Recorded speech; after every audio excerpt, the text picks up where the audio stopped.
കർത്താവിന് മഹത്വം. ഞാൻ ഇപ്പോൾ നൈജീരിയയിലാണ്.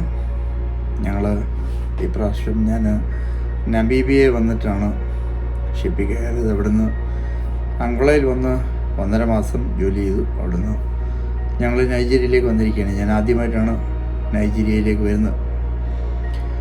ഞങ്ങൾ സീഫെറേഴ്സിന് നൈജീരിയ ഒരു പേടി സ്വപ്നമായിരുന്നു. കാരണം നൈജീരിയയിൽ സൊമാലിയ കഴിഞ്ഞാൽ ഏറ്റവും കൂടുതൽ കടൽ കൊള്ളക്കാരുള്ള സ്ഥലമാണ് നൈജീരിയ. ഇപ്പോൾ തന്നെ ഞങ്ങളുടെ ഷിപ്പിൽ സെക്യൂരിറ്റിയുടെ വെൽഡിങ്ങും കാര്യങ്ങളൊക്കെ നടന്നുകൊണ്ടിരിക്കുക. എല്ലാ വാതിലിനും സ്പെഷ്യൽ ലോക്കും കാര്യങ്ങളും പിടിപ്പിച്ചുകൊണ്ടിരിക്കുകയാണ്. കാരണം എപ്പം വേണേലും കടൽ കൊള്ളക്കാർ വരാനുള്ളൊരു സാധ്യതയൊക്കെ ഉണ്ട്. ഇങ്ങോട്ട് വന്നപ്പോൾ ഇവിടുത്തെ നേവിയുടെ ബോട്ട് കടലിൽ ദൂരെ വന്നാണ് ഞങ്ങളെ ഇങ്ങോട്ട് കൊണ്ടുവന്നത്. അപ്പോൾ നിങ്ങൾക്ക് മനസ്സിലായി കാണുമല്ലോ ഇവിടുത്തെ സ്ഥിതി. അപ്പോൾ അങ്ങനെ ഒരു സ്ഥലത്തേക്ക് വരുവാനായിട്ട് പൊതുവെ പ്രത്യേകിച്ച് ഇന്ത്യക്കാർക്ക് ഭയങ്കര ഭയമായിരുന്നു. അപ്പം പൊതുവെ നൈജീരിയക്കാരുമായിട്ട് ഞാൻ വർക്ക് ചെയ്തിട്ടില്ല. നമ്മുടെ നാട്ടിലൊക്കെ നൈജീരിയക്കാരെ പിടിക്കുന്നത് മയക്കുമരുന്നിനൊക്കെയാണ്. പിന്നെ അവരുടെ രൂപ ആകാരമൊക്കെ പൊതുവെ നമ്മൾ ചിന്തിക്കുന്ന ഒരു ഭയങ്കരന്മാരും ഭീമാകാരന്മാരും ഒക്കെയാണ് എന്നൊരു ചിന്ത നമുക്കുണ്ട്. അങ്ങനെ കഴിഞ്ഞ പ്രാവശ്യം ഞാൻ സൗത്ത് ആഫ്രിക്കയിൽ ജോലി ചെയ്തപ്പോൾ ഞാനൊരു ഇന്ത്യക്കാരനും ബാക്കിയുള്ള ഭൂരിപക്ഷം പേരും 95% പേരും നൈജീരിയക്കാരുമായിരുന്നു. ആദ്യം ഞാൻ അവിടെ ചെന്ന് പെട്ടുപോയി. പിന്നെ എന്താണെന്ന് എനിക്കറിയില്ല. പക്ഷെ ഞാൻ അവരുടെ കൂടെ ജോലി ചെയ്യാൻ തുടങ്ങിയപ്പോഴാണ് എനിക്ക് ഒരു കാര്യം മനസ്സിലായത്. ഞാൻ ഇതുവരെ കണ്ടിട്ടുള്ള മനുഷ്യരിൽ ഏറ്റവും നല്ല മനുഷ്യരാണ് അവരെന്ന് എനിക്ക് മനസ്സിലായി. അത് മാത്രമല്ല, അതിനകത്ത് 90% ആളുകളും പെന്തക്കോസ്ത് വിശ്വാസികളായിരുന്നു എന്നതിനെ അതിശയപ്പെടുത്തി. ജീവിതത്തിൽ ആദ്യമായിട്ടാണ് ഞാൻ മിക്കവാറും എല്ലാ ഷിപ്പിലും പെന്തക്കോസ്ത് വിശ്വാസത്തിലുള്ള ആളുകളെ കാണാറേയില്ല. മിക്കവാറും ഞാൻ ഒരാളായിരിക്കും. അപൂർവമായിട്ടൊക്കെ ഇപ്പോൾ 1-2 പേരെയൊക്കെ അവിടെ എവിടെയൊക്കെ ചിലപ്പം കിട്ടും, ഒരാളെയൊക്കെ കിട്ടും. അപ്പോൾ ഇങ്ങനെ ഭൂരിപക്ഷം പേരും വിശ്വാസികളായിരിക്കുന്ന ഒരു ഇതെനിക്കൊരിക്കലും കിട്ടിയിട്ടില്ല. ഞാൻ വളരെ അതിശയിച്ചു പോയി. ഞാൻ ഒരുപാട് അവർക്ക് എന്നെ കണ്ടപ്പോൾ അതിനേക്കാളും അതിശയം. കാരണം ഇന്ത്യയിലൊരു വിശ്വാസി ഉണ്ടെന്നുള്ളത് അവർക്കറിയില്ല. അവർ വിചാരിച്ചത് മുഴുവൻ ഹിന്ദുക്കളായിരിക്കാം എന്നൊക്കെയാണ് അവർ ചിന്തിച്ചത്. എന്നാൽ എന്നെ പോലൊരു വിശ്വാസിയെ കണ്ടപ്പോൾ അവർക്ക് അതിലും ഭയങ്കര അതിശയം. ചുരുക്കം പറഞ്ഞാൽ 2 മാസം അവരുമായിട്ട് ചേർന്ന് മുന്നോട്ട് പോകാനായിട്ടിടയായി. വളരെ ആഴമായ സ്നേഹബന്ധം അവരുമായിട്ട് ഉണ്ടാകുവാനായിട്ടിടയായി. അതിനകത്ത് ചിലരുമായിട്ട് ഞാൻ സൗത്ത് ആഫ്രിക്കയിലുള്ള ജോഷുവ ജനറേഷൻ ചർച്ച് മോസൽ ബേയിൽ പോകുവാനായിട്ട് ഇടയായി.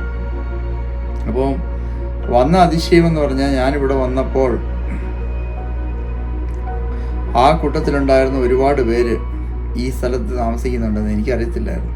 നൈജീരിയക്കാരാണെന്നറിയാം, യുവനേക്കാരാണെന്നുള്ള എനിക്കറിയില്ല. ഞാൻ വരുന്നതെന്ന് എങ്ങനെയോ അവരറിഞ്ഞോ, അവരെല്ലാം എന്നെ കാണാൻ വേണ്ടി ഓടി വന്നു. അപ്പോഴാണ് എനിക്ക് അവരുടെ ആ സ്നേഹത്തിൻ്റെ ആഴം മനസ്സിലായത്. അവരെല്ലാം ഓടി വരികയും എന്നെ കാണുകയൊക്കെ ചെയ്തു. അതുമാത്രമല്ല, എന്ത് സഹായം അവിടെ ചെയ്യാനായിട്ട് അവർ റെഡിയായി. അപ്പോൾ പിന്നെ എനിക്ക് ഒരു സാഹചര്യം കിട്ടിയപ്പോൾ, പൊതുവായി ഞങ്ങൾക്ക് ഇവിടുന്ന് പുറത്ത് പോകാനൊന്നും അനുവാദമുള്ള സ്ഥലമല്ല. കാരണം ഇവർ പറയുന്നത് ഇവിടെ പുറത്ത് ഭയങ്കര അപകടം പിടിച്ച സ്ഥലമാണെന്നോ. ശരിയായിരിക്കാം, ഒറ്റയ്ക്ക് പോയാൽ എന്തെങ്കിലും പ്രശ്നം ഉണ്ടാകാൻ സാധ്യതയുണ്ട്. കാരണം ഒരുപാട് സാധുക്കളായ ആളുകൾ താമസിക്കുന്ന സ്ഥലമായതുകൊണ്ട് പിടിച്ചുപറിക്കുള്ള എല്ലാ സാധ്യതകളുമുണ്ട്. ഇപ്പോൾ ഞങ്ങളുടെ ഷിപ്പ് ഇവിടെ കിടക്കുമ്പോൾ രാത്രിയിൽ ആളില്ലാത്ത സ്ഥലത്തൂടെ വന്ന് അവിടെ ഉണ്ടായിരുന്ന ബ്രാസിൻ്റെ സാധനങ്ങളൊക്കെ പെട്ടെന്ന് ചാടി എടുത്തുകൊണ്ട് പോയി. ആൾ വരുന്ന കണ്ടപ്പോഴത്തേക്ക് വെള്ളത്തിൽ ചാടി അവരത് അങ്ങ് പോയി. അപ്പോൾ ഇതൊക്കെയാണ് ഇവിടുത്തെ സിറ്റുവേഷൻ എന്ന് പറയുന്നത്. അത് ഇന്ത്യയിലും ഇല്ല എന്നൊന്നും ഞാൻ പറയില്ല. ഇവിടെ വന്നപ്പോൾ എനിക്ക് എൻ്റെ ഒരു ആഗ്രഹം ചർച്ചിൽ പോകണമെന്നായിരുന്നു. അപ്പം നൈജീരിയക്കാരെയൊക്കെ ഭയങ്കരമായി ആരാധിക്കുന്നവരാണ് എന്ന് ഞാൻ കേട്ടിട്ടുണ്ട്. ആഫ്രിക്കൻസ് പൊതുവെ ശക്തമായ ദൈവത്തെ ആരാധിക്കുന്നവരാണ്. നമ്മുടെ നാട്ടിലെ പെന്തക്കോസ്തുകാരെക്കാട്ടിലും ആഴമായി ദൈവത്തെ ആരാധിക്കുന്ന ഒരു സ്വഭാവമുള്ളവരാണ് നൈജീരിയക്കാർ. പക്ഷേ ഇവിടെ എന്താണ് പൊതുവെ സംഭവിക്കുന്നതെന്നുള്ളതൊന്നും എനിക്ക് കൃത്യമായിട്ട് അറിയത്തില്ലായിരുന്നു. കാരണം 50% മുസ്ലിംസും 50% ക്രിസ്ത്യാനികളും. ക്രിസ്ത്യാനി കുറച്ച് കുറവാണ്, മുസ്ലിംസാണ് കൂടുതൽ. പക്ഷെ അവർ ആ വടക്കൻ നൈജീരിയയിലാണ്. ഞാനിപ്പോൾ ആയിരിക്കുന്നത് സൗത്ത് നൈജീരിയയിലാണ്. അപ്പോൾ ഞാനിവിടെ ആയിരിക്കുന്നപ്പോൾ എനിക്ക് ഉണ്ടായ ആഗ്രഹത്തിനനുസരിച്ച് ഞാൻ എൻ്റെ കൂട്ടുകാരൻ അനയ കിങ്സ്ലിയെ വിളിച്ച് ഞാൻ പറഞ്ഞു, വേറൊരാളുണ്ട്, ഒരു ഗബ്രിയേലുണ്ട്, എനിക്ക് ആരെ വിളിച്ചാലും മതി. ഗബ്രിയേൽ കുറച്ചുകൂടി ദൂരെയാണ് താമസിക്കുന്നുള്ളതുകൊണ്ടും അനയാസ് ഇവിടെ അടുത്താണ്, അനയാണ് ഇവിടെ താമസിക്കുന്നതുകൊണ്ട് അടുത്ത് ഉള്ളതുകൊണ്ടും അദ്ദേഹത്തിൻ്റെ ചർച്ചിൽ തന്നെ പോകാമെന്ന് ഞാൻ ചിന്തിച്ചു. അങ്ങനെ ഞാൻ അദ്ദേഹത്തെ വിളിച്ച് ചട്ടം കിട്ടി. എന്നാൽ ഒരു ദിവസം മുമ്പ് പോയി എൻ്റെ മുടി വെട്ടിക്കാനായിട്ട് ഞാൻ പോയി. എൻ്റെ കഷ്ടകാലത്തിന് ഇവിടുത്തെ നൈജീരിയക്കാരുടെ മുടിയല്ല എൻ്റേത്, അവർക്ക് വെട്ടാൻ അറിയത്തില്ല. സത്യം പറഞ്ഞാൽ മുന്നിൽ കുറച്ച് കുറവേ വെട്ടിയുള്ളതുകൊണ്ട് മാത്രം പുറയിലൊക്കെ പാറ്റ് കടിച്ചതുപോലെ മുഴുവൻ നശിപ്പിച്ച് വെച്ചിരിക്കുകയാണ്. എനിക്ക് തല കുനിക്കാനോ തിരിക്കാനോ ഒന്നും പറ്റത്തില്ല, ആ പരുവത്തിലാണ് ഇരിക്കുന്നത്. മുന്നിൽ മാത്രം കുറച്ച് മുടി വെച്ചിട്ടുണ്ട്, ബാക്കി മുഴുവൻ നശിപ്പിച്ച്. അവർക്ക് വെട്ടാൻ അറിയത്തില്ല, എൻ്റെ മുടി വെട്ടാൻ അവർക്കറിയില്ല. അവരുടെ മുടി വേറൊരു ടൈപ്പ് മുടിയാണ്. അപ്പം അങ്ങനെ ഞാൻ ഏതായാലും തീരെ ഇതാ ഫ്രണ്ട് വശം മാത്രം അങ്ങനെ വെച്ചിരിക്കുന്നതുകൊണ്ട് കഷ്ടിച്ച് ഞാൻ രക്ഷപ്പെട്ടു എന്ന് പറഞ്ഞാൽ മതി. അപ്പോൾ ഇനിയിപ്പോൾ നാട്ടിൽ വരാൻ സമയമുള്ളതുകൊണ്ടും ആ മുടിയൊക്കെ കിളുക്കുന്നുള്ളതുകൊണ്ടും മനസ്സമാധാനമായിട്ട് ഞാൻ ഇരിക്കുകയാണ്. അപ്പോൾ ഇന്ന് എനിക്ക് ദൈവാനുഗ്രഹം കൊണ്ട്, കർത്താവിൻ്റെ കൃപയാൽ, കാരണം ഇന്ന് വലിയൊരു ഇൻസ്പെക്ഷൻ ഉണ്ടായിരുന്നു. സത്യത്തിൽ എനിക്ക് പോകാൻ യാതൊരു സാധ്യതയില്ല, കാരണം ഞാനിവിടെ ഉണ്ടായിരിക്കേണ്ട അത്യാവശ്യമാണ്. ഞങ്ങൾക്ക് ജോലി തരുന്ന ആളുകൾ ഷിപ്പ് വന്ന് ഇൻസ്പെക്റ്റ് ചെയ്യുമ്പോൾ അതിനൊരു കുഴപ്പം കാണരുത്, അപ്പോഴേ അവർ ഞങ്ങൾക്ക് ജോലി തരികയുള്ളൂ. അപ്പം ഇലക്ട്രിക്കൽ ഓഫീസർ ആയതുകൊണ്ട് ഞാനിവിടെ തന്നെ കാണണം, കാരണം എല്ലാ കാര്യങ്ങളും എന്തും ഒരു പ്രശ്നമില്ലാതെ എല്ലാം ഭംഗിയാണ് എന്ന് കാണിച്ചു കൊടുക്കേണ്ട ഉത്തരവാദിത്വം എനിക്കുണ്ട്. അപ്പം അങ്ങനെ ഒരു സാഹചര്യത്തിൽ യാതൊരു തരത്തിലും എനിക്ക് പുറത്തു പോകാൻ പറ്റത്തില്ലായിരുന്നു. പക്ഷേ ദൈവത്തിന് എന്താണ് അസാധ്യം? ഞാൻ രാവിലെ എഴുന്നേറ്റ്, ഞാൻ നേരത്തെ ക്യാപ്റ്റനോടും ചീഫ് എഞ്ചിനീയറോടും പെർമിഷൻ വാങ്ങിച്ചു. ഞാൻ രാവിലെ എഴുന്നേറ്റു, ഞാൻ പതുക്കെ കിങ്സ്ലിയെ വിളിച്ചിട്ട് അദ്ദേഹം കാറുമായിട്ടൊരു 9:15 ആയപ്പോഴത്തേക്ക് വന്നു. 9:30 ആരാധന. ഇവിടെ അവരുടെ ചർച്ചിൽ 9:30 മുതൽ 11 മണി 1.5 മണിക്കൂർ ഒരു ആരാധന. അങ്ങനെ രാവിലെ തൊട്ട് ഇങ്ങനെ ആരാധനകൾ നിരന്തരം നടന്നുകൊണ്ടിരിക്കുകയാണ്. വലിയൊരു ഹോളാണ്. ആ ഹോളിൽ ഒരുപാട് പേരുണ്ട്. എനിക്ക് തോന്നുന്നു ഒരു 400 പേരെങ്കിലും കാണുമായിരിക്കും എന്നാണ് എൻ്റെ വിചാരം. ഒരുപാട് ആളുകൾ. അങ്ങനെ ഞങ്ങൾ കാർ ഓടിച്ച് മുന്നോട്ട് ചർച്ചിലേക്ക് പോകുമ്പോഴാണ് എനിക്കൊരു കാര്യം മനസ്സിലായത്. ഇവിടെ മുഴുവൻ പെന്തക്കോസ്തുകാരാണ്. എത്ര ചർച്ചുകൾ വഴിയിലുണ്ട്, ഒരുപാട് പെന്തക്കോസ്ത് ചർച്ചുകൾ ഉണ്ട്. ഇവിടെ 90% ആളുകളും എനിക്ക് തോന്നുന്ന വിശ്വാസികളാണ്. പക്ഷേ പലരും എത്ര നല്ല രീതിയിൽ വിശ്വാസികളാണെന്നൊന്നും ചോദിക്കരുത്. പലരും കാശുമായിട്ട് ബന്ധപ്പെട്ട് പാവങ്ങളായോണ്ടായിരിക്കാം. കാശുമായിട്ടുള്ള ബന്ധത്തിൽ നമുക്ക് ഒന്നും പറയാൻ കഴിയുന്നില്ല. പക്ഷേ എങ്കിലും എല്ലാവരും പെന്തക്കോസ്ത് ആരാധനയെ കൂടുന്നവരാണ്. അതുമാത്രമല്ല, ഇവിടുത്തെയുള്ള സഭകൾ വളരെ ശക്തമായ സഭകളാണ്, ശക്തമായ നേതൃത്വവും ഒക്കെയുള്ളതാണ്. ഞാൻ അതിനെക്കുറിച്ച് കൂടുതൽ ഡീറ്റെയിൽഡ് ആയിട്ട് പറയുവാനായിട്ട് ഞാൻ ആഗ്രഹിക്കുകയാണ്. ഞാൻ കടന്നുപോയ ചർച്ചിൻ്റെ പേര് സാൽവേഷൻ മിനിസ്ട്രീസ് എന്നാണ്. ഒരു പാസ്റ്റർ ഡേവിഡ്, ബാക്കി പേര് പറയാൻ എൻ്റെ നാക്ക് വഴങ്ങുന്നില്ല, അതുകൊണ്ട് ഞാനത് വിടുകയാണ്. അദ്ദേഹത്തിൻ്റെ വീഡിയോ ഞാൻ പിന്നെ കാണിച്ചു തരാം. ഞാനവിടെ അങ്ങനെ ആദ്യമായിട്ട് പോകുവാനായിട്ടിടയായി. ഒരുപാട് ആളുകളുള്ള സഭയാണ്. ചെന്നപ്പോഴാണ് നമ്മുടെ നാട്ടിലില്ലാത്ത ചില പ്രത്യേകതകൾ അവർക്കുണ്ടെന്നുള്ള മനസ്സിലായത്. ഒന്ന്, അവിടുത്തെ പാസ്റ്റർ അവിടെ ഇല്ല. ആ സഭയിൽ ലോക്കൽ പാസ്റ്റർ ഉണ്ട്, പക്ഷേ അവിടെ നടക്കുന്ന സൺഡേ ആരാധനയിൽ കാര്യമായ ജോലിയൊന്നും ലോക്കൽ പാസ്റ്ററിനില്ല. മെയിൻ സഭ മറ്റെവിടെയോ ആണ്. എനിക്ക് തോന്നുന്നു പോർട്ടാക്കോട്ടിലായിരിക്കാം ഇവരുടെ ഹെഡ് ഓഫീസ് ഉള്ളത്, സെൻട്രൽ ചർച്ച് ഉള്ളത്.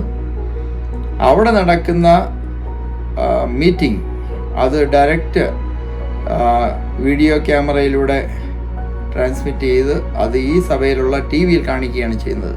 അപ്പം ഡയസിലെങ്ങും ആരുമില്ല, ഒരിടത്തും ഒരു മനുഷ്യരും ഇല്ല, അവിടെ ഇരിക്കുന്ന ആളുകൾ മാത്രം. അവരെല്ലാം അവിടെ നടക്കുന്ന മീറ്റിങ്ങിന് റെസ്പോണ്ട് ചെയ്യുകയാണ് ചെയ്യുന്നത്. അങ്ങനെ ഒരുപാട് സഭകൾ നൈജീരിയയിൽ മാത്രമല്ല വിദേശത്ത് പോലും ഈ സഭയ്ക്ക് ബ്രാഞ്ചുകളുണ്ട്. നൈജീരിയയിൽ ഒരുപാട് സഭകളുണ്ട്. ഈ സഭകളിലെല്ലാം ഒരാരാധനയല്ല, ഒരുപാട് ആരാധനകളാണുള്ളത്.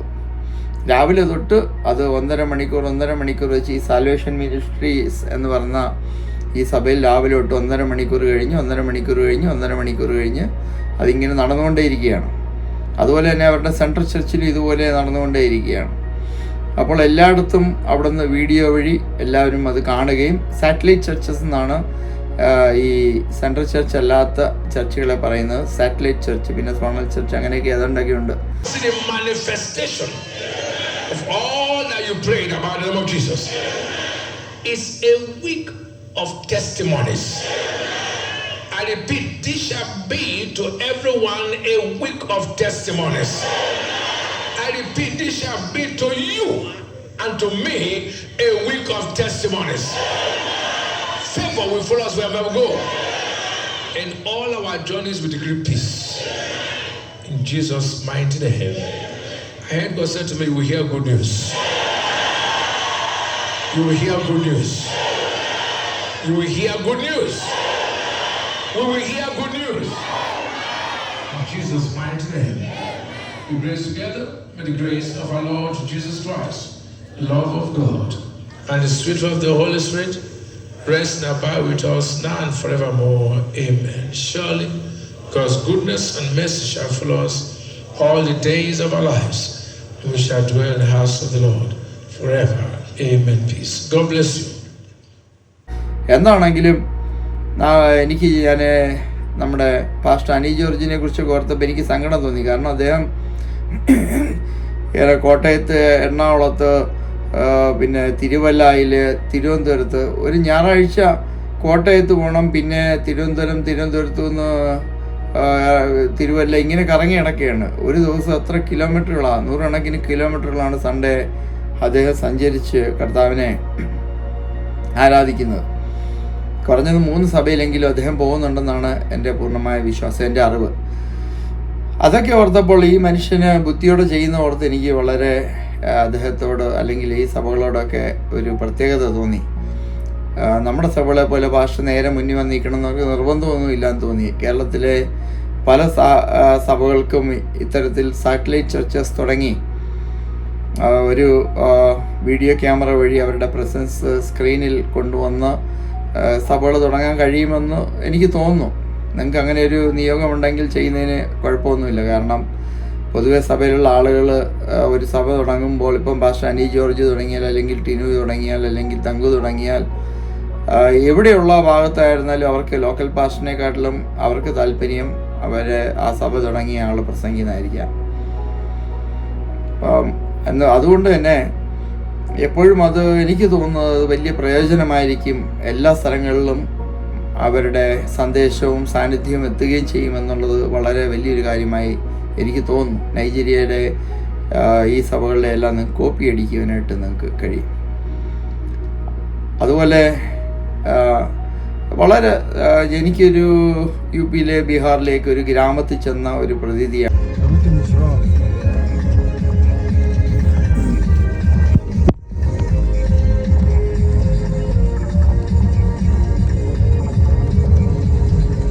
Living Faith Church, Redeemed Christian Church. Too many, eh? Let's go that church. Which one? This one? Priesthood Holy?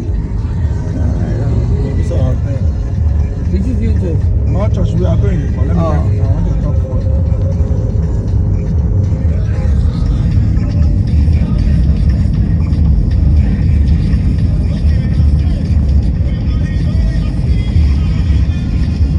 International Church. Too many, huh? Redeemed Church.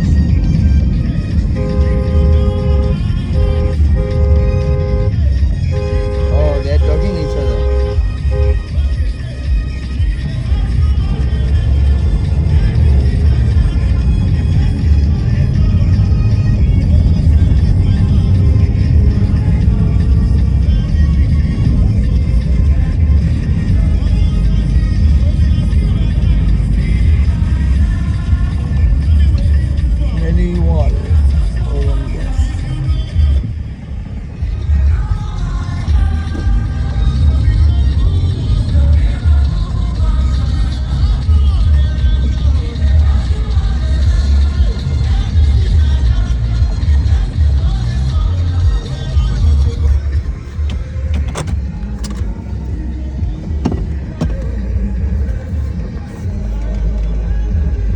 Keralam ഒരുപാട് മുന്നോട്ട് പോയി കഴിഞ്ഞു ചെന്ന ഒരു പ്രതീതിയാണ് എനിക്കിതുവഴി വന്നത്. കാറിൽ പോയപ്പോൾ എനിക്ക് തോന്നിയത് വളരെ പാവപ്പെട്ടവരായ സാധുക്കളായ ആളുകളാണ്, സാമ്പത്തികമായി വളരെയധികം ബുദ്ധിമുട്ടുന്നവരാണ്, ചാൻസുകൾ അധികം ഇല്ലാത്ത സ്ഥലമാണ്. ലോകത്തിലെ എനിക്ക് തോന്നുന്ന ഇന്ത്യയും ചൈനയും അമേരിക്കയും കഴിഞ്ഞാൽ 4ാമത്തെ ജനസംഖ്യ എനിക്ക് തോന്നുന്നു നൈജീരിയ ആണെന്ന് തോന്നുന്നു, കൺഫേം അല്ല, ഓർമ്മയിൽ നിന്ന് ഞാൻ പറയുകയാണ്. അപ്പോൾ വലിയൊരു ജനസംഖ്യയുള്ള സംസ്ഥാനം, ഓയിലുണ്ട്, എല്ലാം ഉണ്ട്, പക്ഷേ അവർ റിച്ചല്ല. ഒരുപക്ഷെ ഗവൺമെൻറ്റിൻ്റെയൊക്കെ ഒരു എഫിഷ്യൻസിയുടെ പ്രശ്നമായിരിക്കാം. വളരെ ബുദ്ധിമുട്ടിയാണ് ഇവിടെയുള്ള ആളുകൾ കഴിയുന്നത്. ഞാൻ $100 കൊടുത്തപ്പോൾ 1.5 ലക്ഷം രൂപയാണ് അവർ തന്നത്. ആ 1.5 ലക്ഷം രൂപ 1000 രൂപയുടെ കൈ നിറച്ച് കെട്ട്, ഒരു കെട്ട് നമുക്ക് കൂട്ടിപ്പിടിച്ചാൽ പറ്റത്തില്ല, അത്ര വലിപ്പമുള്ള ഒരു കെട്ടാണ് കയ്യിലേക്ക് തന്നത്. എന്ന് പറഞ്ഞുകൊണ്ട് വിലക്കുറവൊന്നുമില്ല, എല്ലാം ഓരോ സാധനത്തിനും 20,000 നയറ അല്ലെങ്കിൽ 30,000 നയറ അങ്ങനെയൊക്കെ ഉണ്ട്, 10,000 നയറ. ആഹാരം കഴിച്ചപ്പോൾ, ഉച്ചയ്ക്ക് ആഹാരം കഴിച്ചപ്പോൾ 20,000 നയറ ആയെന്ന് തോന്നുന്നു. അതുപോലെ കുറച്ച് സാധനം വാങ്ങിക്കാനായിട്ട് സൂപ്പർ മാർക്കറ്റിൽ കയറിയപ്പോൾ 24,000 ശിഷ്ടം നയറയായി. അപ്പോൾ ഇവിടെ പൈസ ഒരുപാട് 1.5 ലക്ഷം നയറയൊക്കെ കൈ കിട്ടുമെങ്കിലും അതുകൊണ്ട് കാര്യമായ പ്രയോജനമൊന്നുള്ളതായിട്ട് എനിക്ക് തോന്നിയില്ല. കാരണം $100 തീരാനായിട്ട് അധികം നേരമൊന്നും എടുത്തില്ല. അത് തന്നെയാണ് അതിൻ്റെ കാരണം. അപ്പോൾ ഞാൻ എൻ്റെ സുഹൃത്തിനോടുകൂടെ ഞാൻ ആ സഭയിൽ ചെന്നു. അവിടെ ചെന്ന് കഴിഞ്ഞ് നമ്മുടെ നാട്ടിലെ പോലെ ഒന്നും മുന്നോട്ട് വിളിച്ച് ഫോറിനേഴ്സിനെ ഒന്നും പരിചയപ്പെടുത്തുകയൊന്നും ചെയ്യുന്ന കാര്യമില്ല. ജോഷുവ ജനറേഷൻ ചർച്ച് സൗത്ത് ആഫ്രിക്കയിൽ പോയപ്പോൾ ഞങ്ങളെ അവിടെ നിർത്തിക്കൊണ്ട് തന്നെ എഴുന്നേൽപ്പിച്ച് നിർത്തി സഭയ്ക്ക് ഞങ്ങളെ ഇൻട്രൊഡ്യൂസ് ചെയ്യുകയും ഞങ്ങൾക്ക് വേണ്ടി ഞങ്ങളെ കൈയടിച്ച് സ്വാഗതം ചെയ്യുകയും ഞങ്ങൾക്ക് വേണ്ടി പ്രാർത്ഥിക്കുകയൊക്കെ ചെയ്തു. പക്ഷേ അതൊന്നും ഇവിടെ നടക്കത്തില്ല. ഇവിടെ ആരെങ്കിലും വന്ന് കണ്ടാൽ വേണ്ടിയാൽ വളരെ സന്തോഷം, അത്രയേ ഉള്ളൂ.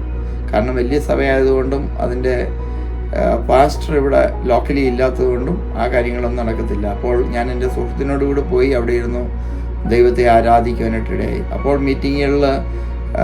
മീറ്റിംഗ് നടക്കുന്നത് എങ്ങനെയാണെന്ന് ചോദിച്ചാൽ അവരുടെ ചർച്ചിലുള്ള ഏതെങ്കിലും ഒരു പാസ്റ്റർ എവിടെയെങ്കിലും നിന്ന് പ്രസംഗിക്കുന്നത് അത് വീഡിയോ വഴി എല്ലായിടത്തും വീഡിയോ ക്യാമറ വഴി അത് എല്ലാ സഭകളിലേക്കും അത് പോവുകയാണ് ചെയ്യുന്നത്. ഞങ്ങളും അവിടെ ഇരുന്ന് ശക്തമായ ദൈവത്തിൻ്റെ വചനം കേൾക്കുവാനായിട്ട് ഇടയായി. അത് കഴിഞ്ഞ് ആരാധനയുടെ സമയമായിരുന്നു എനിക്ക് വളരെ സന്തോഷം തോന്നിയത്. കാരണം ഞാനിപ്പോൾ ഇത് കഴിഞ്ഞിട്ട് വീഡിയോ കാണിക്കാം. ഈ വീഡിയോയിൽ നിങ്ങൾ നോക്കുമ്പോൾ നിങ്ങൾക്ക് മനസ്സിലാകും എത്രമാത്രം ശക്തമായാണ് അവർ ആരാധിക്കുന്നത്. ഇന്ത്യയിൽ ഏറ്റവും ശക്തമായി ദൈവത്തെ ആരാധിക്കുന്നത് പെന്തക്കോസ്തുകാരാണെന്നുള്ളതിന് മറ്റാർക്കും ഒരു സംശയം ഉണ്ടാകാൻ വഴിയില്ല. കാരണം വളരെ ശക്തമായി ആത്മനിറവിൽ ആരാധിക്കുന്നവരാണ്, ദൈവത്തെ പൂർണ്ണ ശക്തിയോടെ ആരാധിക്കുന്നവരാണ് ദൈവത്തിൻ്റെ ജനമായ പെന്തക്കോസ്ത് വിഭാഗം. എന്നാൽ പ്രിയപ്പെട്ടവരെ, ഞങ്ങളൊന്നും ഇവരുടെ ആരാധനയുമായിട്ട് വെച്ച് നോക്കിയാൽ കേരളത്തിലെ പെന്തക്കോസ്ത് വിഭാഗങ്ങളൊന്നും ആരാധനയിലൊന്നുമില്ല. കേരളത്തിലെ പെന്തക്കോസ്ത് വിഭാഗങ്ങളിൽ കയ്യടി ഒഴിച്ചു കഴിഞ്ഞാൽ വേറൊന്നുമില്ല. നൃത്തം ചെയ്ത് ആരാധിക്കുന്ന ദാവീദിനെ കുറിച്ചൊക്കെ പ്രസംഗിക്കും, 150 സങ്കീർത്തനെ കുറിച്ചൊക്കെ വായിച്ച് പ്രസംഗിക്കും. പക്ഷേ അതൊന്നും പ്രവർത്തന പദത്തിലൊന്നും ഒരു സഭകളും കണ്ടിട്ടില്ല. പണ്ട് എൻ്റെ ഒരു കൂട്ടുകാരനായ ദേവദാസൻ ആത്മാവിൽ ചാടിയും തുള്ളി ആരാധിച്ചു. അപ്പം വലിയ പേര് കേട്ടൊരു മിഷണറി അവിടെ ഇരിപ്പുണ്ടായിരുന്നു. ഞാൻ അദ്ദേഹത്തിൻ്റെ പേര് പറയാനായിട്ട് ഞാൻ ആഗ്രഹിക്കുന്നില്ല, കാരണം അദ്ദേഹം വളരെ കർത്താവിന് വേണ്ടി കഷ്ടപ്പെട്ട ഒരു മനുഷ്യനാണ്. പക്ഷെ ഒരു കാര്യം, അദ്ദേഹത്തിന് ഈ ഡാൻസ് ഒന്നും ഇഷ്ടപ്പെട്ടില്ല. അദ്ദേഹം അവനെ വിളിച്ചിട്ട് ഇങ്ങനെ ചോദിച്ചു, സഹോദര എവിടെ നിന്നാണ് ഈ ഡാൻസ് പഠിച്ചെന്ന് ചോദിച്ചു. അപ്പം ഇതൊക്കെയാണ് പ്രശ്നം. കാരണം ദാവീദ് നൃത്തം ചെയ്തതൊന്നും പുള്ളിക്കറിയത്തില്ല. പുള്ളിക്ക് കഷ്ടപ്പെട്ടതും കർത്താവിന് വേണ്ടി മരിക്കാൻ തുടങ്ങിയതും അടി കൊണ്ടതും തൊഴി കൊണ്ടതും മാത്രമേ ഓർമ്മയുള്ളൂ. പക്ഷേ ആ കർത്താവിനെ ആത്മാവിൽ നൃത്തം ചെയ്ത് ആരാധിക്കണമെന്നുള്ളതൊന്നും കേരളത്തിലെയോ ഇന്ത്യയിലെയോ പെന്തക്കോസ്തുകാർക്കൊന്നും പൊതുവായിട്ട് അറിയത്തില്ല. എന്നാൽ ആഫ്രിക്കക്കാർ പൊതുവെ അങ്ങനെയല്ല. ആഫ്രിക്കക്കാർ അവർ നല്ലപോലെ നൃത്തം ചെയ്ത് ദൈവത്തെ ആരാധിക്കുന്നവരാണ്. നിങ്ങൾ ആ വീഡിയോ നോക്കിയാൽ അത് എന്ത് ആത്മാർത്ഥമായിട്ടാണ്. അവരുടെ ഡാൻസൊക്കെ ഒരു വീടായിട്ടൊക്കെ നമുക്ക് തോന്നാം. കാരണം അവരുടെ ഗോത്രവർഗ ഡാൻസുകളുടെയൊക്കെ ഒരു രീതി തന്നെയാണത്. നമ്മൾ അങ്ങനെ ഒരു ഡാൻസ് നമുക്കില്ലാത്തതുകൊണ്ട് നമുക്ക് തോന്നും, അങ്ങനെ ഒരു പ്രത്യേകത തോന്നാൻ സാധ്യതയുണ്ട്. പക്ഷേ പഴയ കാലത്ത് അവർ ജാതികളായിരുന്നപ്പോൾ ചെയ്തുകൊണ്ടിരുന്നതിൻ്റെ അത് ക്രിസ്തുവിലായപ്പോൾ അത് കർത്താവിന് വേണ്ടി അവർ ഡാൻസ് കളിക്കുന്നു എന്നുള്ളൊരു കാര്യം മാത്രമേ ഉള്ളൂ. വളരെ ശക്തമായി ആരാധിക്കുന്ന ഒരു സമൂഹമാണ് ഈ ദേശത്തിലെ സമൂഹം.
വളരെ സന്തോഷം തോന്നിയ ഒരു കാര്യം അതിന് ചുറ്റും എഴുതി വെച്ചിട്ടുണ്ട്. നിങ്ങൾ ഈ ആഴ്ച ഒരാത്മാവിനെയെങ്കിലും നേടിയോ, ഒരാത്മാവിനെയെങ്കിലും കൊണ്ടുവന്നോ, ഒരാത്മാവെങ്കിലും നരകത്തിൽ നിന്ന് രക്ഷപ്പെട്ടോ. 4 വശവും ചർച്ചിൻ്റെ എല്ലാ വശങ്ങളിലും ഇത് തന്നെയാണ് എഴുതിയിരിക്കുന്നത്. നിങ്ങൾ ആത്മാവിനെ കൊണ്ടുവന്നോ. അപ്പോൾ ഇത് എപ്പോഴും കാണുന്ന ആളുകൾ ആത്മാക്കളെ രക്ഷിക്കാൻ വേണ്ടി എന്തും ചെയ്യാനായിട്ട് റെഡിയായിട്ടിരിക്കുകയാണ്. വളരെ സന്തോഷമുള്ളൊരു കാര്യമാണ്. എന്തുകൊണ്ടാണ് ഈ ഒരു നല്ല മാതൃക നമുക്ക് ഫോളോ ചെയ്യാൻ പറ്റാത്തത്? വേദപുസ്തകം ഡയറക്റ്റ് എഴുതുന്നതിന് പകരം ഈ ആഴ്ച നിങ്ങളൊരാത്മാവിനെയെങ്കിലും നേടിയോ എന്ന് നിങ്ങളുടെ സഭകളുടെ സൈഡിലൊക്കെ ഒന്ന് എഴുതിയാൽ തീർച്ചയായും എൻ്റെ വിചാരം എന്തെങ്കിലും സംഭവിക്കുക എന്നുള്ളതാണ്. കാരണം അത് ഏറ്റവും ഇമ്പോർട്ടൻ്റ് ആയിട്ടുള്ള കാര്യമാണ്. നമ്മൾ ആരാധിച്ച് അങ്ങ് സന്തോഷമായിട്ട് പോകുക എന്നുള്ള കേരളത്തിലെ ഭൂരിപക്ഷം പെന്തക്കോസ്ത് സഭകളുടെയും വളർച്ചയൊക്കെ വളരെ മുരടിച്ച് ഇല്ലാതായിക്കൊണ്ടിരിക്കുകയാണ്. കാരണം അവർക്ക് ആത്മാക്കളെക്കുറിച്ചുള്ള പ്രവർത്തനങ്ങളോ കാര്യങ്ങളോ അല്ലെങ്കിൽ അങ്ങനെയുള്ള പഠിപ്പിരികളോ ഇല്ല. പല സഭകളിലും ജീവിതകാലം മുഴുവൻ ഒരാത്മാവിനെങ്കിലും നേടിയെന്ന് ചോദിച്ചാൽ ഒരു 50% ആളുകൾ ഇന്ന് വരെ ഒരാത്മാവിനെ പോലും ക്രിസ്തുവിന് വേണ്ടി നേടാത്ത, നരകത്തിൽ നിന്ന് ആരെയും രക്ഷിക്കാത്ത വ്യക്തികളാണ്. അപ്പോൾ തീർച്ചയായും ഈ ചോദ്യത്തിന് അവർക്കൊരു പ്രസക്തി ഉണ്ടാകും എന്നുള്ളത് ഞാൻ ഉറപ്പായിട്ടും വിശ്വസിക്കുകയാണ്. കാരണം നമ്മുടെ ജോലിയെ ജനത്തെ നരകത്തിൽ നിന്ന് രക്ഷിക്കുക. അതൊക്കെ മതപരിവർത്തനമാണെന്നൊക്കെ RSSും BJP ഒക്കെ പറയും. നമ്മളതൊന്നും ശ്രദ്ധിക്കേണ്ട കാര്യമില്ല. നമ്മളെ വിളിച്ചിരിക്കുന്നത് നശിച്ചുകൊണ്ടിരിക്കുന്ന ഒരു ജനത്തെ ദൈവത്തെങ്കിലേക്ക് കൊണ്ടുവന്ന് അവരെ സ്വർഗത്തിലേക്ക് കയറ്റുക എന്നുള്ളതാണ് നമ്മുടെ വിളി. നമ്മുടെ വിളിക്ക് തടസ്സമായിട്ട് പാവപ്പെട്ട ആളുകളോട് സാത്താൻ ഒരുപാട് കള്ളങ്ങൾ പറയുക. അത് നമ്മൾ ശ്രദ്ധിക്കേണ്ട കാര്യമില്ല. നമ്മളെ വിളിച്ച വിളിക്ക് വിശ്വസ്തരായിട്ട് നമ്മൾ നടക്കുക. എത്ര പേരെ സ്വർഗത്തിലേക്ക് കയറ്റാമോ കയറ്റുക. അല്ലാതെ സ്വന്തം ഇഷ്ടപ്രകാരം ആളുകൾ നരകത്തിലേക്ക് പോകുന്നെങ്കിൽ പോകട്ടെ, അത് അവരുടെ ഇഷ്ടപ്രകാരമാണ്. നമുക്ക് അവർക്ക് വേണ്ടി പ്രാർത്ഥിക്കാൻ മാത്രമേ കഴിയുള്ളൂ. തീർച്ചയായും ആത്മാക്കളെക്കുറിച്ചുള്ള ഒരു ഭാരം നൈജീരിയൻ സഭകൾക്കുള്ളതുപോലെ നമുക്കുണ്ടായിരുന്നെങ്കിൽ എന്ന് തീർച്ചയായിട്ടും ഞാൻ ആഗ്രഹിക്കുകയാണ്. അങ്ങനെ ഒരു പഠിപ്പീരോ കാര്യങ്ങളോ ഒന്നും ഇപ്പോൾ ഇന്നത്തെ കാലത്തില്ല. ഒരുപാട് കാര്യങ്ങൾ നഷ്ടപ്പെട്ടു പോയി എന്ന് പറയുന്നതിലാണ് എനിക്ക് കൂടുതൽ താല്പര്യം. അപ്പോൾ ആ സഭ വളരെ അനുഗ്രഹിക്കപ്പെട്ട രീതിയിലാണ് ഇവിടുത്തെ സഭകൾ പോകുന്നത്. ഇവിടുത്തെ 90% ഇതിപ്പം ഒരു ക്രിസ്ത്യൻ സ്റ്റേറ്റ് ആണ്. ഇവിടെ 90% ആളുകളും രക്ഷിക്കപ്പെട്ട് സ്നാനപ്പെട്ട് പെന്തക്കോസ്ത് സഭയിൽ പോകുന്നവരാണ് കൂടുതൽ. അവർ അന്യഭാഷ പറയുന്നൊന്നും ഞാൻ കേട്ടില്ല, അന്യഭാഷയിൽ ആരാധിക്കുന്ന കേട്ടില്ല. ഇനി കേട്ടിട്ട് മനസ്സിലാകാത്തതാണോ അതും എനിക്കറിയില്ല. കാരണം അവരുടെ സ്വന്തം ഭാഷയാണ് പറയുന്നത്, അന്യഭാഷയാണ് പറയുന്നത് തിരിച്ചറിയാൻ എനിക്ക് കഴിയുന്നില്ല. പൊതുവെ വളരെ സന്തോഷമുള്ളൊരു കാര്യമെന്ന് പറയുന്ന പല സ്ഥലങ്ങളിലും പോയി കഴിഞ്ഞാൽ അവരുടെ ഭാഷ ഭയങ്കര ബുദ്ധിമുട്ടാണ്. എന്നാൽ നൈജീരിയൻസ് പൊതുവെ കോമണായിട്ട് അവരുടെ നാഷണൽ ലാംഗ്വേജ് ആയിട്ട് അവർ ഉപയോഗിക്കുന്നത് ഇംഗ്ലീഷാണ്. അവരൊരു ബ്രിട്ടീഷ് കോളനി ആയിരുന്നുകൊണ്ട് ഇംഗ്ലീഷാണ് അവർ കൂടുതൽ ഉപയോഗിക്കുന്നത്. അതുകൊണ്ട് തന്നെ എത്ര പാവപ്പെട്ടവനായിരുന്നാലും അവർക്ക് ഇംഗ്ലീഷ് അറിയാം. ആരോട് വേണമെങ്കിലും നിങ്ങൾക്ക് ധൈര്യമായിട്ട് ഇംഗ്ലീഷ് പറയാം. അവരുടെ ചർച്ചിലെ ആരാധന ഒക്കെ ഇംഗ്ലീഷാണ്. ഇംഗ്ലീഷ് എന്ന് പറഞ്ഞാൽ ലോക്കൽ ലാംഗ്വേജുമായിട്ട് ചെറിയ ഒരു മിക്സിംഗ് ഉണ്ട്. അവർ പല അങ്ങനെ അവർ പ്രോപ്പറായിട്ട് അവരുടെ ലോക്കൽ ലാംഗ്വേജ് മിക്സ് ചെയ്ത് സംസാരിച്ചാൽ നമുക്കത് മനസ്സിലാക്കാൻ പറ്റത്തില്ല. എന്നാൽ പൊതുവെ ഞാനിപ്പോൾ ചർച്ചിൽ പോയി കണ്ടപ്പോഴാണ് എനിക്ക് മനസ്സിലായത് അവർ അങ്ങനെയല്ല അവർ സംസാരിക്കുന്നത്. അവർ പൊതുവായിട്ട് ഒരുമാതിരി കുഴപ്പമില്ലാത്ത നമുക്ക് മനസ്സിലാവുന്ന ഇംഗ്ലീഷിൽ തന്നെയാണ് കാര്യങ്ങൾ നടത്തുന്നത്. എന്നാലും ഇടയ്ക്ക് അവരുടെ ലോക്കൽ ലാംഗ്വേജ് ഉണ്ടാവും എന്നുള്ളത് എനിക്ക് മനസ്സിലായി. അപ്പോൾ അത് കഴിഞ്ഞ് വളരെ സന്തോഷമുണ്ടായൊരു കാര്യം, പ്രസംഗം കഴിഞ്ഞു. അത് കഴിഞ്ഞ് ആരാധിച്ചിട്ട് അവർ പുതിയതായിട്ട് വന്ന ആളുകളെ യേശുവിനെ സ്വീകരിക്കാനായിട്ട് ആഹ്വാനം ചെയ്തു. നഷ്ടപ്പെട്ടു പോയ ഒരു കാര്യമാണ് ദൈവസഭയ്ക്ക് ആൾട്ടർ കോൾ കൊടുക്കുക. ഒരിക്കലും രക്ഷിക്കപ്പെടാത്ത ആളുകളെ രക്ഷയിലേക്ക് നയിക്കുവാനുള്ള ആൾട്ടർ കോൾ അത് നമ്മുടെ നാട്ടിലൊക്കെ കൺവെൻഷൻ മാത്രമേ ഉള്ളൂ. ഇവിടെയൊക്കെ സഭകളിൽ അത് എല്ലാ ഞായറാഴ്ചയും അവരത് ഉപയോഗിക്കുന്നുണ്ട്. അപ്പോൾ അതിൻ്റെ വീഡിയോ ഞാനിവിടെ ചേർക്കുന്നതായിരിക്കാം. Father, in the mighty name of Jesus, we worship you, mighty God. We bless your name. We exalt you, we adore you, we magnify you. We give you all the glory. Be thou exalted, we bless your name. Thank you, Jesus. In Jesus' precious name, we have praised God. But the praise of the sinner will not be accepted. For God to visit you and change your story, if you are here in the church, please pray this prayer with us. Say after us, Lord Jesus, come into my life. I accept you today as my Lord and Savior. I believe in my heart that you died for me and you rose again. I'm born again. I'm a child of God. Thank you, Jesus, for saving me in Jesus' precious name. Congratulations. അത് കഴിഞ്ഞിട്ട് ആദ്യമായിട്ട് വന്നവർ എഴുന്നേൽപ്പിച്ച് നിർത്തി, ഞാനും എഴുന്നേറ്റു. ഞങ്ങളെയെല്ലാം അതിനിടയ്ക്ക് ഒന്ന് പുറത്തോട്ട് കൊണ്ടുപോയി. അവിടെ കൊണ്ടുപോയ ശേഷം ഫോം തന്നു, അതെല്ലാം ഫില്ലപ്പ് ചെയ്തു. അങ്ങനെ അതെല്ലാം അവർക്ക് കൊടുത്തിട്ട് തിരിച്ച് സഭയിലേക്ക് കയറിയിരിക്കാനായിട്ടിടയായി.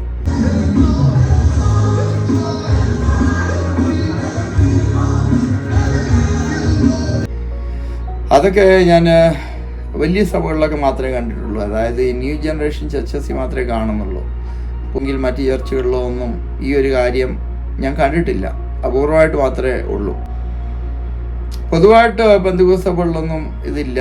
എന്നാൽ ന്യൂ ജനറേഷൻ ചർച്ചുകളിലൊക്കെ പുതുതായിട്ട് വന്ന ആളുകളെ ഡീറ്റെയിൽസൊക്കെ എടുക്കുകയും അവർക്ക് വേണ്ടി പ്രാർത്ഥിക്കുകയൊക്കെ ചെയ്യുന്ന, പ്രാർത്ഥന വിഷയങ്ങൾ എഴുതിയെടുക്കുകയും ഒക്കെ ചെയ്യുന്നത് ഞാൻ കണ്ടിട്ടുണ്ട്. ഏതായാലും അനുഗ്രഹിക്കപ്പെട്ട ഒരു ദിവസമായിരുന്നു. അതിനുശേഷം ഞാൻ പുറത്തു വന്നപ്പോൾ അവിടെ ഒരു ചെറിയ ഷോപ്പുണ്ട്. അവിടെ ഒരുപാട് പുസ്തകങ്ങളും ആവശ്യമായ കാര്യങ്ങളൊക്കെ വിൽക്കുന്ന ഒരു ഷോപ്പുണ്ട്. അവിടെ നമുക്ക് ആവശ്യമുള്ള സാധനങ്ങളൊക്കെ വാങ്ങിക്കാൻ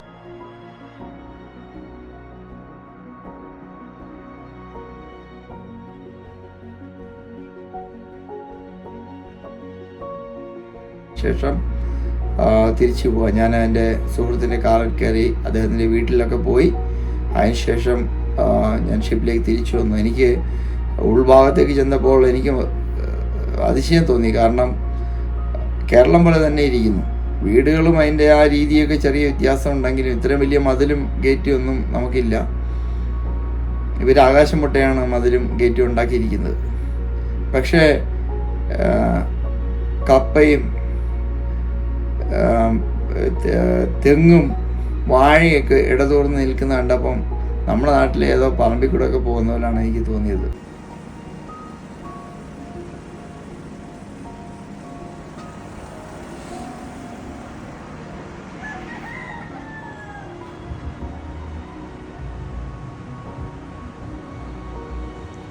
ഈ കപ്പയും വാഴയും തേങ്ങയൊന്നും കണ്ട് കേരളമാണെന്നൊന്നും വിചാരിക്കല്ലേ, ഇത് നൈജീരിയ കേട്ടോ. എന്നാണെങ്കിലും ഈ രാജ്യം അനുഗ്രഹിക്കപ്പെടാനായിട്ട് ഞാൻ പ്രാർത്ഥിക്കുകയാണ്. അതിശക്തമായ ദൈവസഭ വളരുന്ന ഒരു സ്ഥലമാണ് നൈജീരിയ. അവർ വിശുദ്ധിയിൽ കൂടെ വളർന്നിരുന്നെങ്കിൽ തീർച്ചയായും അവർ ദൈവത്താൽ അനുഗ്രഹിക്കപ്പെടുവാനെന്നുള്ള എനിക്ക് ഉറപ്പുണ്ട്. തീർച്ചയായും നമുക്ക് പഠിക്കുവാനായിട്ട് ഒരുപാട് കാര്യങ്ങളുണ്ട്. നമുക്കൊരുമിച്ച് ദൈവത്തോട് പ്രാർത്ഥിക്കണം. നൈജീരിയയ്ക്ക് വേണ്ടി പ്രാർത്ഥിക്കണം. നൈജീരിയയിലുള്ള ഒരുപാട് സഭകൾ ശക്തമായ ഒരു വലിയൊരു ഉണർവ് നടന്നുകൊണ്ടിരിക്കുകയാണെന്നാണ് ഞാൻ വിശ്വസിക്കുന്നത്. ജനം രക്ഷിക്കപ്പെടുന്ന ആണ് ഉണർവിൻ്റെ മെയിൻ ലക്ഷണം. ചാടുന്നതും തുള്ളുന്നതും അല്ല. അതാണ് നമ്മൾ മനസ്സിലാക്കേണ്ടത്. ചാടുകയും തുള്ളുകയൊക്കെ ചെയ്യുന്നത് വളരെ നല്ലതും ദൈവാനുഗ്രഹവും കർത്താവിൻ്റെ ആത്മാവിൻ്റെ ശക്തിയും കൊണ്ടാണ്. പക്ഷേ അതിനേക്കാൾ അത് മാത്രമേ ഉള്ളെങ്കിൽ അതൊരു ഉണർവല്ല. അത് നടക്കുന്നതോടൊപ്പം തന്നെ ആത്മാക്കൾ കൂട്ടമായി നമ്മുടെ സഭയിലേക്ക് വരുന്നുണ്ടെങ്കിൽ തീർച്ചയായും അത് ഉണർവിൻ്റെ ആരംഭമായിട്ട് തന്നെയാണ് ഞാൻ ചിന്തിക്കുന്നത്. അങ്ങനെ നൈജീരിയയിൽ ഒരുപാട് സഭകളും ദൈവദാസന്മാരും ഉണ്ട്. ഞാൻ നൈജീരിയയെക്കുറിച്ച് വളരെ മോശമായി ചിന്തിച്ചിരുന്ന വ്യക്തിയാണ്. ഇന്നങ്ങനല്ല. നൈജീരിയയെ വളരെ സ്നേഹത്തോടെയും സന്തോഷത്തോടെയും കാണുന്നു. എൻ്റെ കൂടെയുള്ള കൂട്ടുകാരൊക്കെ, എൻ്റെ കൂടെ ജോലി ചെയ്യുന്ന പ്രിയപ്പെട്ടവരൊക്കെ എന്നോട് ഭയങ്കര സ്നേഹമാണ്. അവർ ഇത്ര സ്നേഹമുള്ള ആളുകളെ ഞാൻ ലോകത്തെങ്ങും കണ്ടിട്ടില്ല. അവർക്ക് എന്നോട് ഭയങ്കര കാര്യമാണ് അവർക്ക്.